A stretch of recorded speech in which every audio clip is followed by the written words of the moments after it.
Let's talk about next year's Duo FNCS. Like this year, you can expect an FNCS to run during each new season of Fortnite.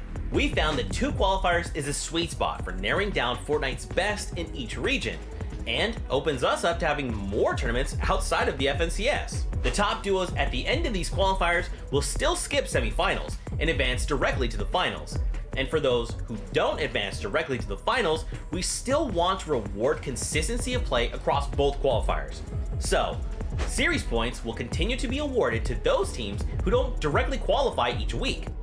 The top duos on the series point leaderboard will advance normally and participate in the semi-finals. This season, you saw us experimenting heavily with highly valuing Victory Royales in the semi-final stage and beyond. Our intent is to continue to explore ways to provide value for obtaining a Victory Royale in set lobbies where we can. We want to continue to lean into those big moments for all players and fans, regardless if you've watched 100 tournaments or if you're catching your first one right now. With this in mind, our FNCS semifinals and finals have some significant changes planned for next year, incorporating some player and fan feedback as well. Semifinals will now consist of only a single heat, aka a single lobby. This series of semifinals matches will fill out the remaining spots for the finals through new tournament tech that will enable a hybrid mix of how players advance to the next stage. Every match will advance the team that obtains a Victory Royale in a single match immediately to the finals. But the normal semis tournament is still proceeding simultaneously,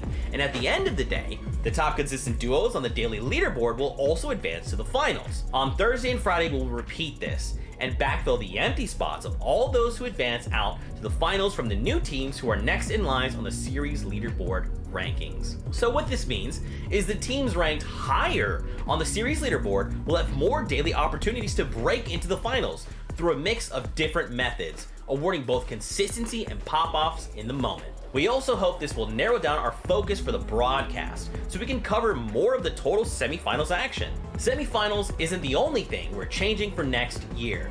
We are updating our tournament system in another way to utilize another brand new format for the FNCS finals called Match Point. With Match Point, once a team accomplishes both achievements during the tournament window will end early.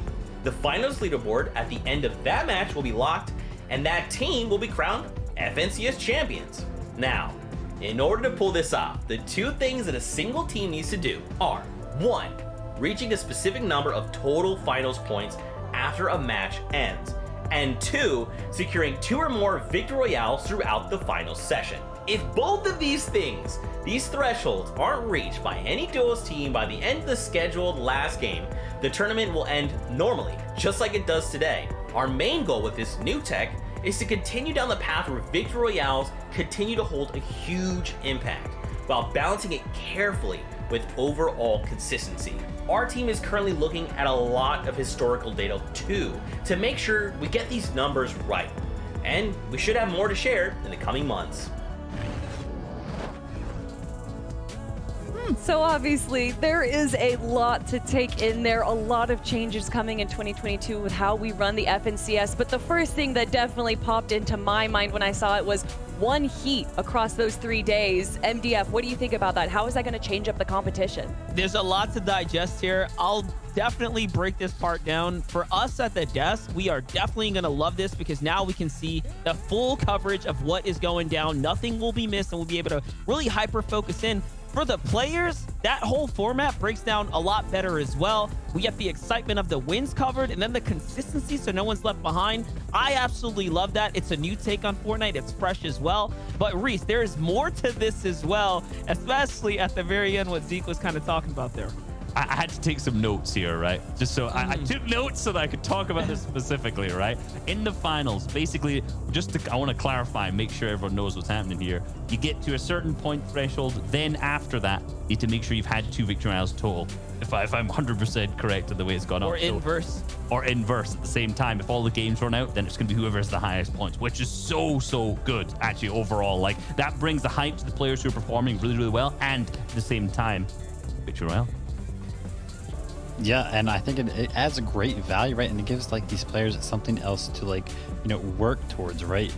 And I love to see that when people are, kind of dominating the competition, there's something that they can get like excited about, right? Because maybe if there's like 100-point lead, right, and they're just kind of like, oh, like we don't really have to try for anything. Maybe they're like, well, wait, why don't we just go ahead and secure this match point thing that we got going on there, right? Because that'd be really, really hype to end the games early and be like, hey, by the way, we were just dominating so hard that we just ended the tournament early. So very, very excited to see how this new format plays out. And to kind of combine both announcements together, how do you think that Duos is going to be affecting this? Vivid, let's start with you. Well, I think that Duos is a game mode where people can dominate, right? But I think it's a little bit harder to dominate. I think that Trios you can be a little bit more sound and structured, but then Duos can kind of create more chaos. I don't think we usually see more consistency in how Trios perform rather than how Duos perform, just because there's a lot more teams on the map. There's a lot less space that these players have. So working towards multiple victory royales might be a little more difficult than it would be in Trios, just simply because of factors like that. But we've seen Duos dominate in the past before, so I think that just opens up a great avenue. And one thing on that as well, I got to remember the 2 victory rounds being required. Obviously, there's less people on your team, which means there's more teams out there, 50 teams rather than the 33, which means gaining a victory royale is even more difficult as well. So higher skill ceiling. Let's go. I mean, MDF, this is so exciting, though. I mean, between these 2 announcements, I know that we still have more to go, but just your thoughts on everything that we've gotten to see so far. Listen, I'm happy. I'm happy. There was 2 things that I wanted to come from this today. One of them is already